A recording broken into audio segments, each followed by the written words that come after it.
Guys, ito yung tinatawag na hydraulic pump. Ginagamit ito guys sa kadalasan sa crane, cargo hold crane.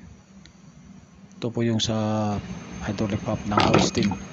Kakaiba yung forma guys. Yung tinatawag nitong principle nito ng pagkagawa, napaka matindi guys. At talinong gumagawa nito guys. Ito yung principle ng hydraulic pump for hoisting crane. Okay guys, salamat po sa mga panood nito guys. Huwag po kalimutan na mag-like and share. Marami po